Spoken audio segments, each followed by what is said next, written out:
quicker stories, I guess, transition from animator to director. So while I was, I think I was working at Disney at the time, on Big Hero 6, and I came up with this idea for Canvas and my short film.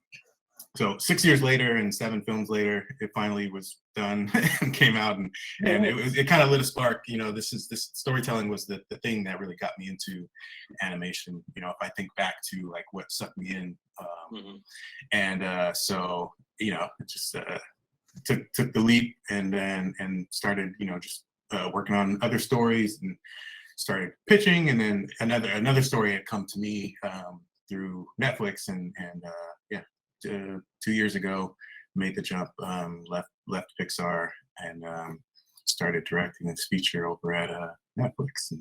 And 3 years later, you'll see it. So. I can jump in next.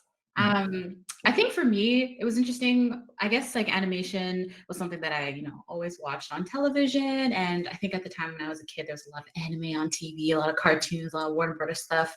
And I was like, oh, this is something that I want to do. But it was very much a concept in my mind. Like I didn't think that it was an industry where people actually did a job and got paid.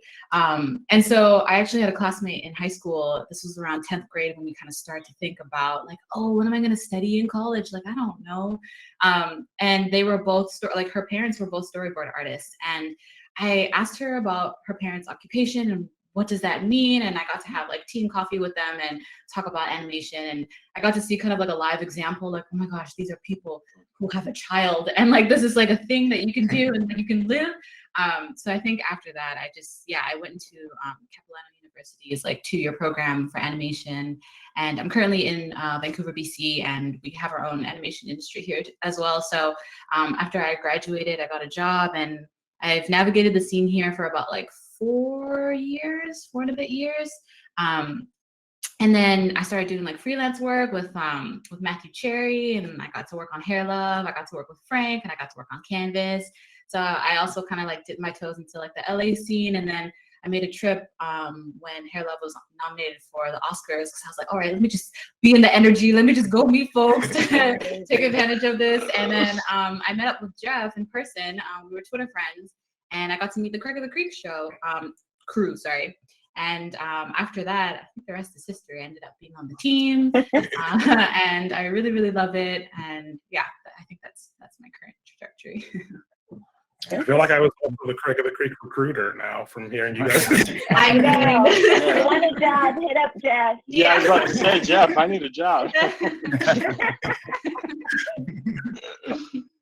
Okay. I'm sorry. Did anyone else wanted to chime in on that question before I moved on? Oh, no pressure.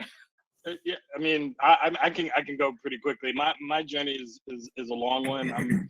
I'm probably I don't know, I'm the older, maybe a senior person here. Anyway, I wanted to do animation when I started, you know, when I was like 9, I knew I wanted to do animation.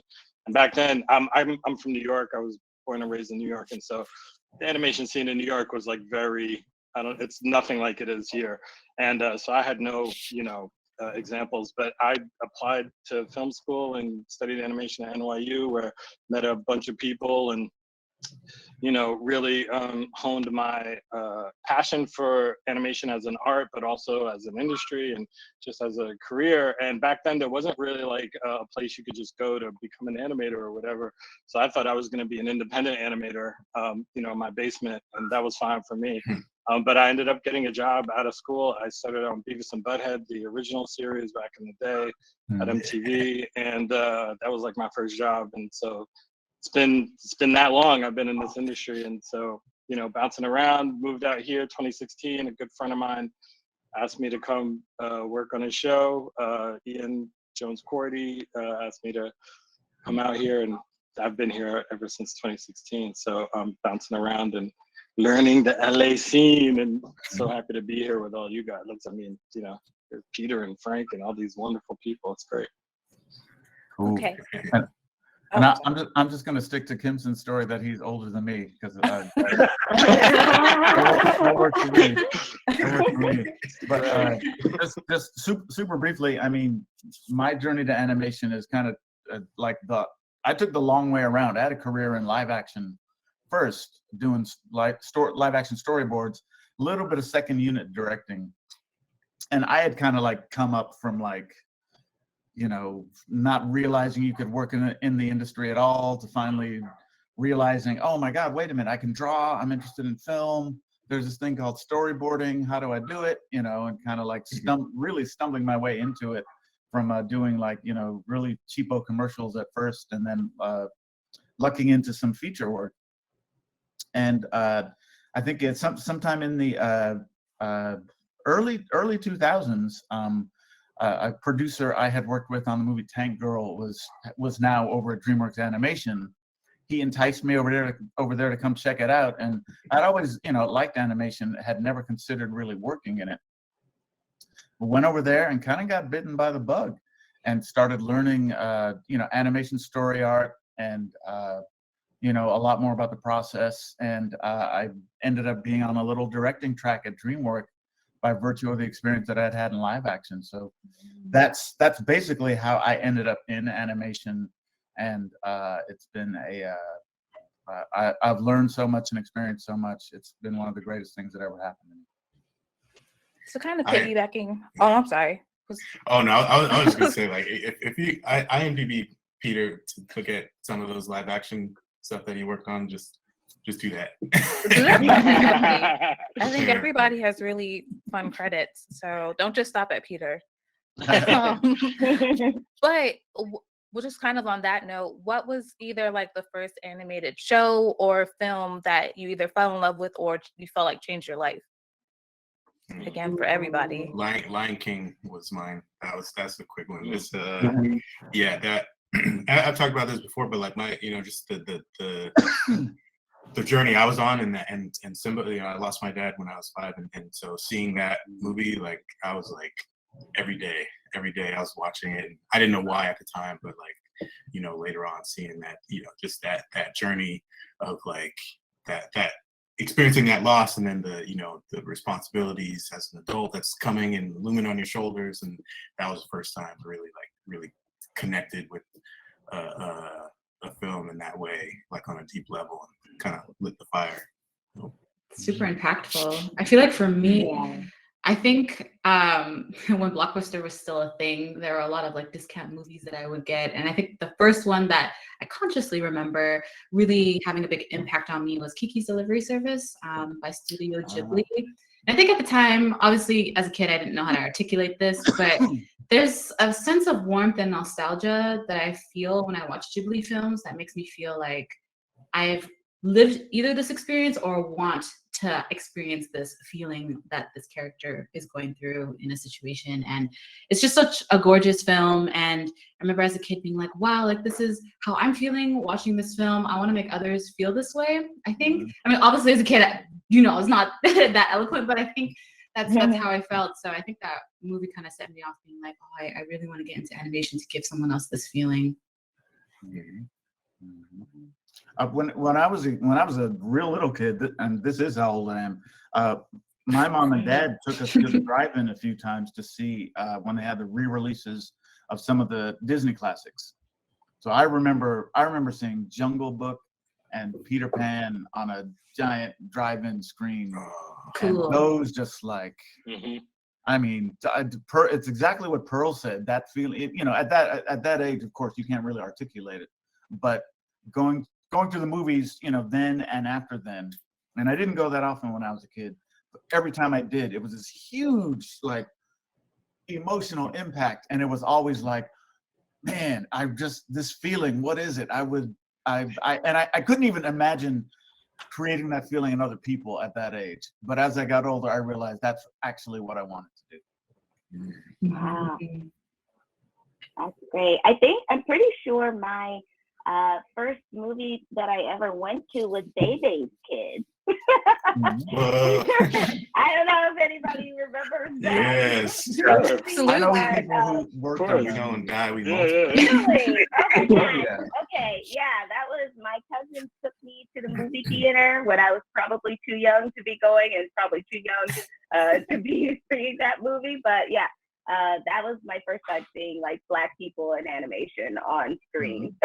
Bebe's Kids, and it was just Black people being Black, and you know, it was funny. I remember, and that was my first sort of exposure to Black, you know, life in animation, and yeah, it stuck with me forever. Okay, I'm just trying not to cut off anyone if anyone was starting again. But since you talked about Blackness, that's perfect because we're going to move into that. And from your professional viewpoint, what would you say is a challenge or hurdle for people trying to break into what you're doing? So I know we have some technical directors, voice acting, writers. So from that perspective, not just the industry as a whole. Oh man. Yeah. No, that's a whole panel by itself. You know? That's true. I think that there's if I just jump in, there's so many natural hurdles, just societal, like, you know, obstacles.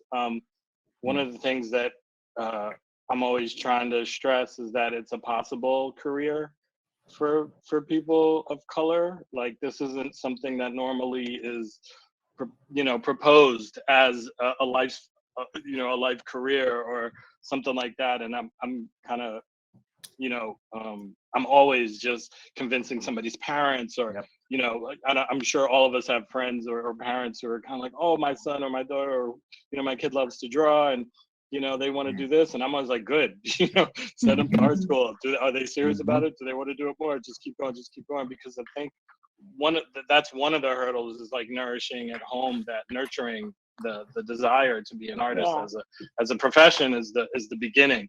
If you end up in animation, that's fine too. But just even as an artist or leading a creative professional life, I think that's one of the biggest hurdles for people of color, Black people in particular.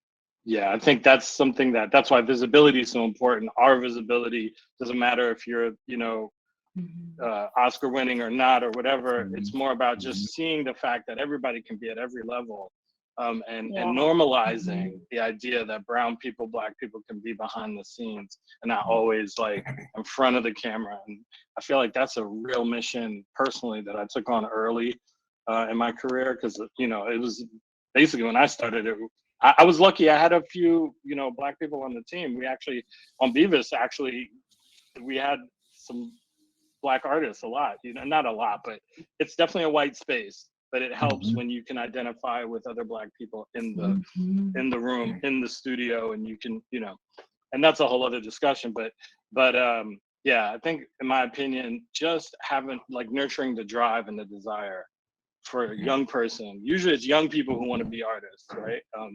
I give it hats off to people later in life who pivot, you know, into a creative field. But usually, you know, when you're young, you can rough it, and if it doesn't work out, you can adjust. But yeah, I think I'm always down to talk to somebody's kid. You know, I'm always. So I'm sure everybody here is, you know, feels the same way. Yeah, I feel really strongly about the first part of what you said as well, about just how society and culturally we're just not set up to support art in general in the way that I think it should be. I think that art shapes the heart, like it's responsible for the heart and culture of the people. And I think that a lot of times people talk about art like, you know, as a hobby, right? Like, my mom's Chinese and she's also an immigrant, and very much like, you want to go into animation as a hobby, right? Like, that's not a reality.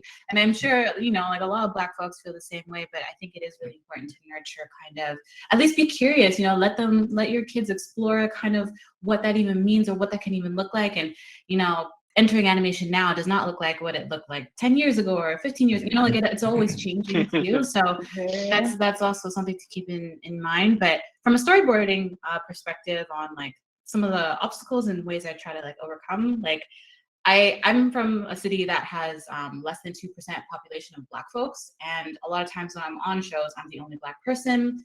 And I think there's a lot of translating my spirit that I have to do sometimes when I'm like, okay, I'm trying to put this character in the scene because they are Black. And this is how they're going to act based on my lived experience. And sometimes they're like, well, this isn't important. I don't understand why you would have this character do this certain thing. I was like, it's important because the details matter. Like, to see someone act in a way being like, yes, I Mhm. If I'm cooking, I put something on my